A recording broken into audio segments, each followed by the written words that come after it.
Daily নিউজে আপনাদের সকলকে আবারও একবার স্বাগত জানাই।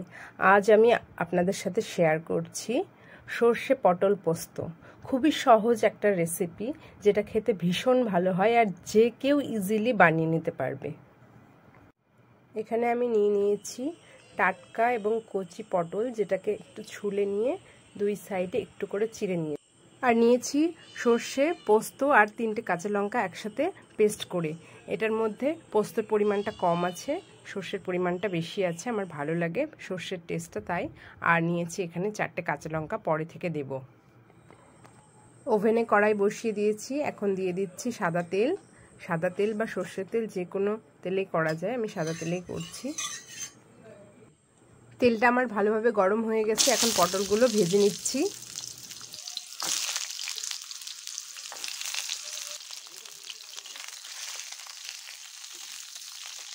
পটলটাকে খুব ভালোভাবে উল্টে পাল্টে ভেজে নিতে হবে।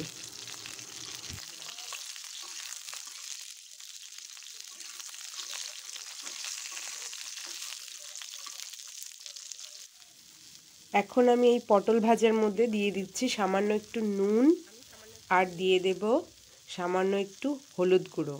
এতে পটলটা খুব ভালোভাবে ভাজা হয়ে যাবে এবং পটলের কালারটাও সুন্দর আসবে।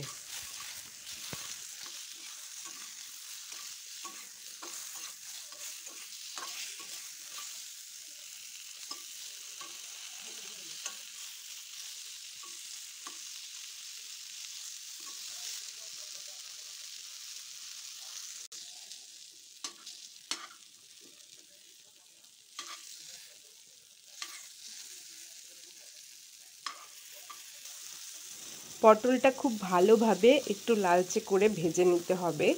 ভাজা হয়ে গেলে এই কড়াইয়ে আমি আর পটলটাকে নামিয়ে রাখছি না, এখানে একটু ফাঁকা করে ওর মধ্যে আমি কালো জিরে ফোড়ন দিয়ে দিচ্ছি।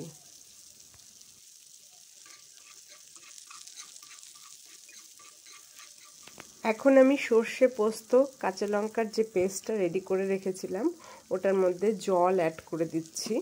জল অ্যাড করে আমি এটার মধ্যে ঢেলে দেব। আমি জলটা ততটাই অ্যাড করব যতটা আমার পটলটা সেদ্ধ হতে প্রয়োজন। এটা রসা রসা হয়, খুব বেশি শুকনোও হবে না, আবার খুব বেশি ঝোলঝোলও হবে না, যাতে ভাত দিয়ে মেখে খেতে ভালো লাগে।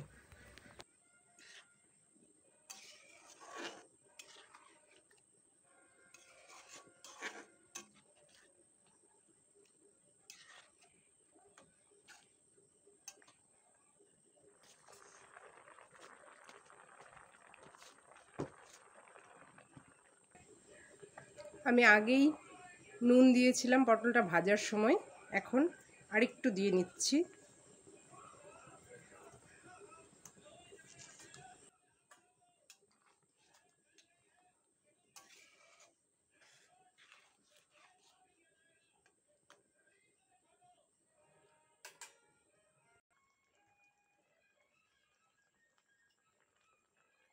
রেসিপিটা আমার প্রায় হয়ে এসেছে, এখন দিয়ে দিচ্ছি চেরা 3টে কাঁচা লঙ্কা।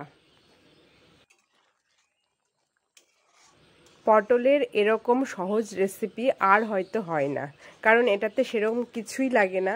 ভাজা পটলের মধ্যে শুধুমাত্র সর্ষে পোস্তর পেস্টটা অ্যাড করে ফুটিয়ে নামিয়ে নিলেই রেডি আমাদের সর্ষে পটল পোস্ত। এই পর্যায়ে আমি গ্যাসটা বন্ধ করে দিচ্ছি। এটা ঠান্ডা হয়ে আসলে রসটা অনেকটাই টেনে নেবে পটলটা।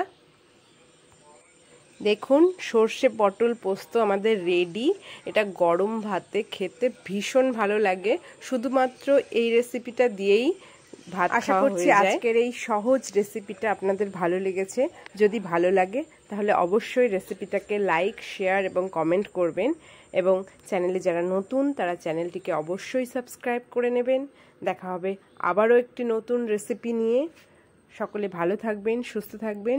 ভিডিওটিকে শেষ অবধি দেখার জন্য আপনাকে অসংখ্য ধন্যবাদ।